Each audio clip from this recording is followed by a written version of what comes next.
Assalamualaikum warahmatullahi wabarakatuh. Perkenalkan nama saya Husna Bunga Janati, NRP 19102108 dari kelompok A2, Blok Gus tingkat 3. Mohon izin untuk memaparkan tugas asistensi lab activity patologi anatomi. Jadi untuk kasus yang saya dapatkan adalah kasus 2, yaitu ada seorang laki-laki berusia 65 tahun dirawat di rumah sakit karena obstruksi saluran kemih akut.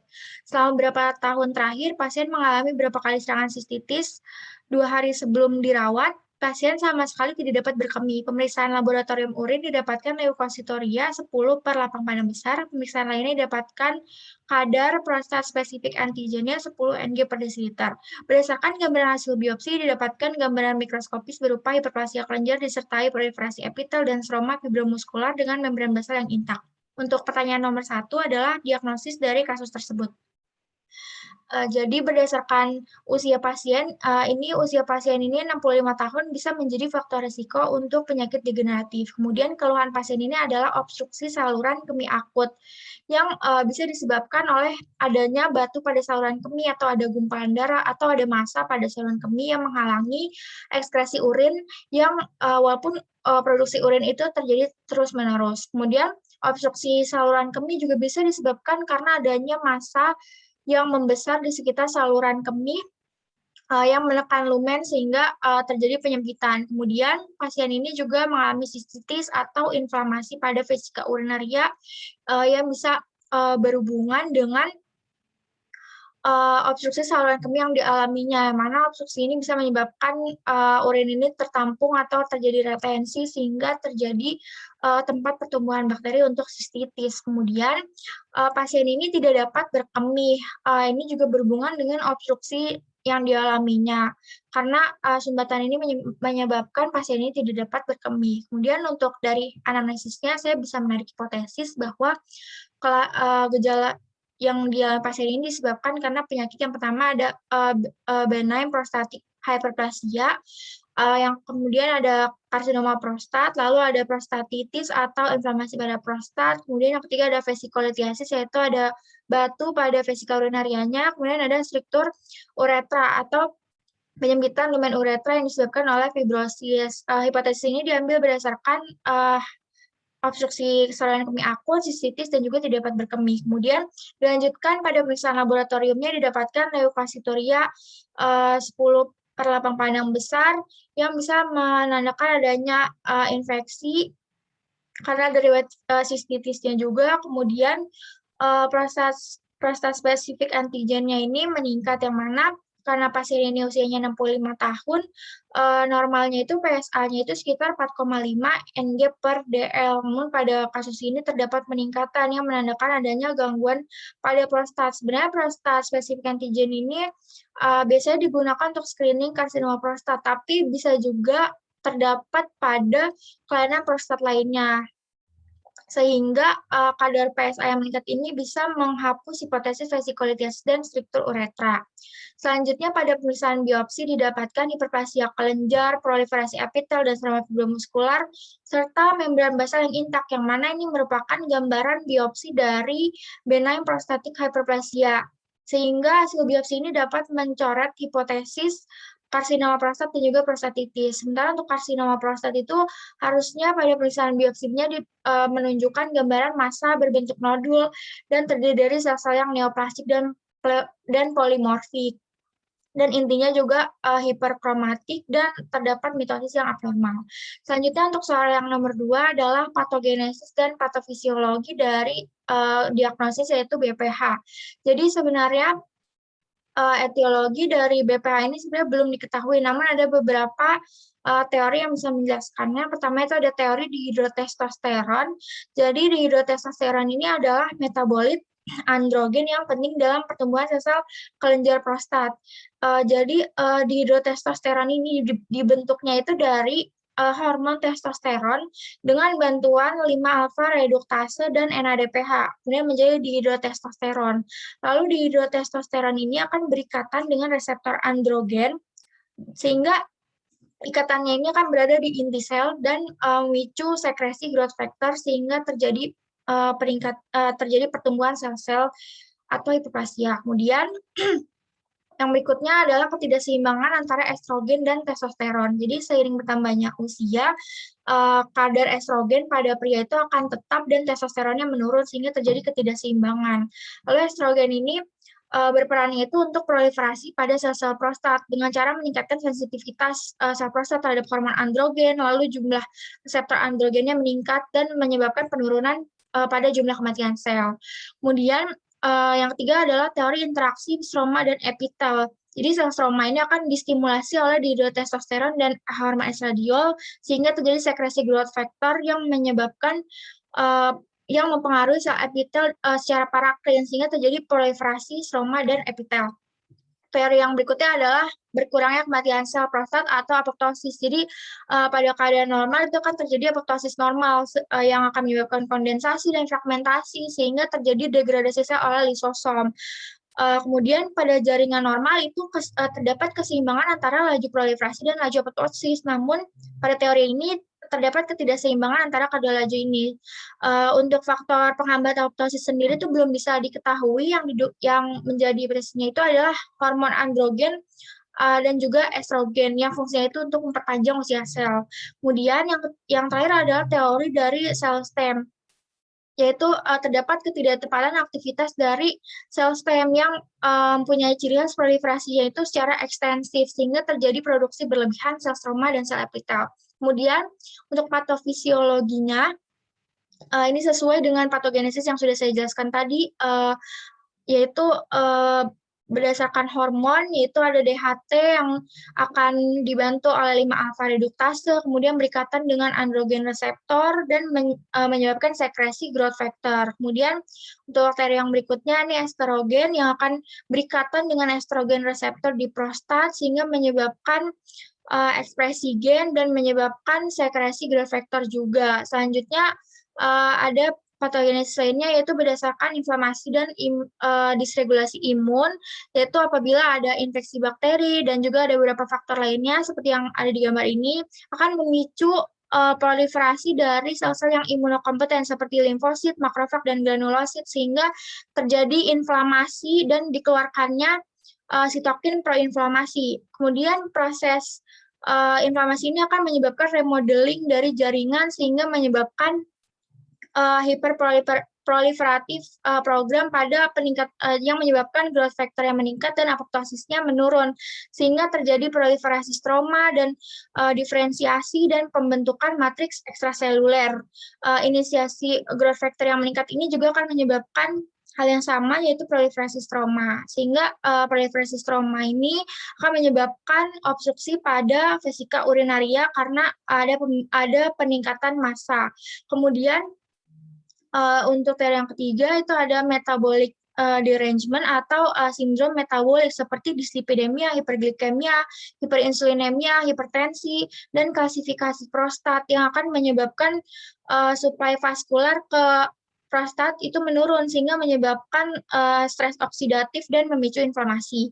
Kemudian sindrom metabolik juga dapat menyebabkan aktivitas sistem saraf simpatik yang bisa memicu beberapa reseptor sehingga meningkatkan tonus dan meningkatkan aktivitas musculus detrusor pada vesika urinaria. Kemudian penyebab-penyebab ini akan menyebabkan dribbling atau urin menetes setelah miksi dan juga incomplete emptying, kemudian hesistensi atau kesulitan untuk memulai urin dan aliran urinnya itu lemah, kemudian ada intermitensi dan juga straining atau perlu usaha lebih untuk mengeluarkan urin. Selanjutnya gejala lainnya juga ada urgensi untuk mengeluarkan urin, kemudian nokturia atau berkemih di malam hari, kemudian inkontinensia urin atau sulit untuk menahan urin, kemudian frekuensi urin yang meningkat. Kemudian retensi ini bisa menyebabkan komplikasi seperti hidronefrosis, injury pada renal, kemudian hematuria, kemudian urinary retention dan infeksi pada saluran kemih. Selanjutnya ini hampir sama Patofisiologinya terjadi hiperplasia prostat, menyebabkan penyempitan lumen uretra sehingga tekanan intravesikalnya meningkat dan menyebabkan gejala pada vesika urinaria dan ginjal. Selanjutnya, untuk soal yang ketiga itu adalah clinical science-nya, yaitu benign prostatic hyperplasia, yaitu pembesaran jinak kelenjar prostat, dan biasanya itu merupakan penyebab paling sering dari lower urinary tract symptom. Dan pada BPH itu biasanya terkena pada zona transisional pada prostat. Kemudian ditandai itu dengan hiperplasia sel stroma dan epitel kelenjar prostat. Kemudian untuk etiologinya ini sama dengan patogenesisnya. Lalu untuk faktor resikonya ini sudah saya jelaskan juga tadi, ada sindrom metabolik yang seperti hipertensi dan dislipidemia, kemudian obesitas yang berhubungan dengan sindrom metabolik, dan obesitas itu juga bisa menyebabkan peningkatan estrogen. Kemudian ada faktor genetik yang mempengaruhi juga, tapi mekanisme dari penurunan secara genetik ini belum bisa dipastikan. Kemudian untuk secara epidemiologisnya biasanya itu terjadi pada pria usia lanjut, di alamnya itu pada usia 60 sampai 69 tahun kejadiannya itu 70%, dan pada usia lebih dari 70 tahun itu kejadiannya kurang lebih 80%. Dan kejadiannya itu lebih tinggi pada negara-negara barat seperti Amerika Serikat dan Eropa dibandingkan di Asia Tenggara. Kemudian untuk manifestasi klinisnya, yang pada saluran kemih bawah itu ada menimbulkan lower urinary tract symptom seperti obstruksi, yaitu obstruksi dan iritasi. Untuk obstruksinya ini ada hesistensi yang sudah dijelaskan tadi dengan pancaran miksi lemah, intermitensi, kemudian miksinya tidak puas dan menetes setelah miksi atau dribbling. Kemudian gejala iritasinya ini juga sudah saya jelaskan tadi, yaitu ada frekuensi, nokturi, urgensi, dan disurgia. Kemudian pada saluran kemih atasnya itu akan menyebabkan nyeri pada pinggang, benjolan di pinggang, dan juga bisa menyebabkan adanya demam. Kemudian untuk gejala di luar saluran kemih ini bisa menyebabkan hernia pada inguinalis dan juga hemoroid karena ada tekanan berlebihan saat buang air kecil. Selanjutnya untuk diagnosisnya dilakukan anamnesis, yaitu yang pertama aku menanyakan keluhan dan onset dari pasien, yaitu biasanya keluhannya itu lower urinary tract symptom yang sudah saya jelaskan tadi di manifestasi klinik, dan juga riwayat penyakit lainnya seperti karsinoma prostat atau kelainan neurologi seperti neurogenic bladder, dan juga riwayat retensi urin kronik. Kemudian dilakukan juga penilaian dari kuesioner International Prostatic Symptom Scoring, yaitu ini yang dibuat oleh WHO untuk pertanyaan itu mengenai keluhan LUTS-nya dan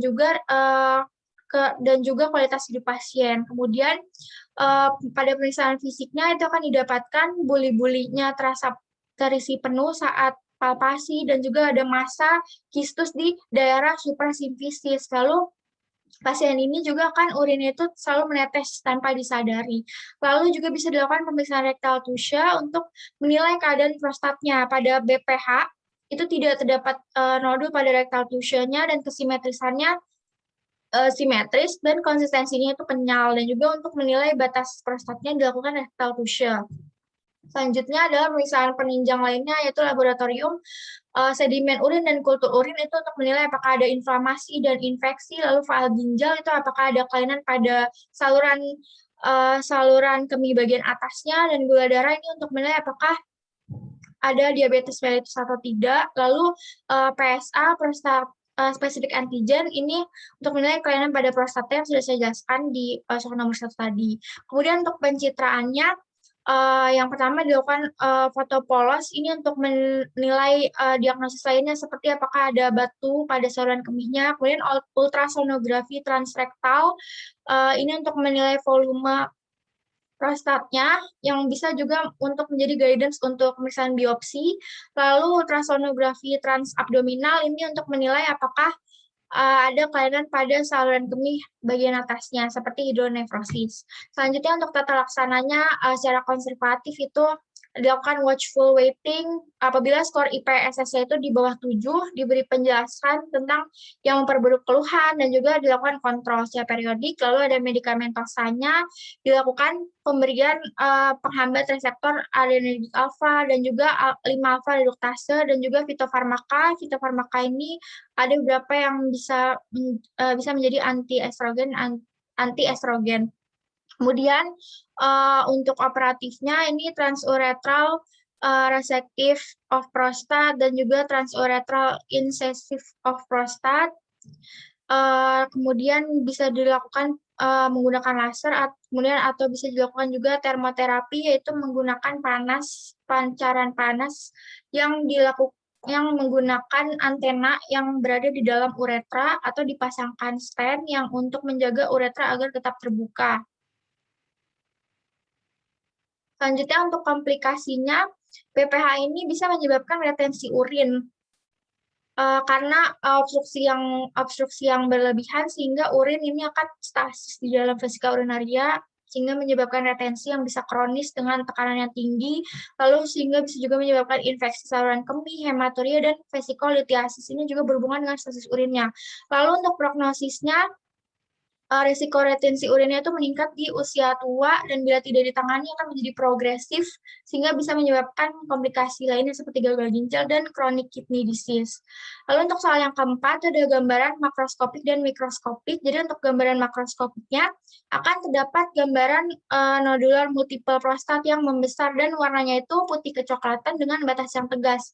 Dan nodula itu biasanya tersenter di proximal prostatic uretra sehingga nodul ini akan menekan uretra. Beratnya itu biasanya 60-100 gram dan biasanya terletak di lobus lateral dan medius. Lalu untuk gambaran mikroskopiknya, hiperplasianya itu hiperplasia pada kelenjar prostat dan stroma, kemudian epitel akan berjonjot ke dalam lumen, yang mana epitel yang bagian luar itu adalah epitel stratus kubus dan bagian dalamnya itu adalah epitel kolumnar, dan lamina basalnya itu akan tetap utuh dan terdapat proliferasi pada fibromuskular. Lalu pada proliferasi stroma juga akan terdapat proliferasi blend spindle cell. Sekian presentasi dari saya, berikut adalah referensi yang saya gunakan. Terima kasih. Assalamualaikum warahmatullahi wabarakatuh.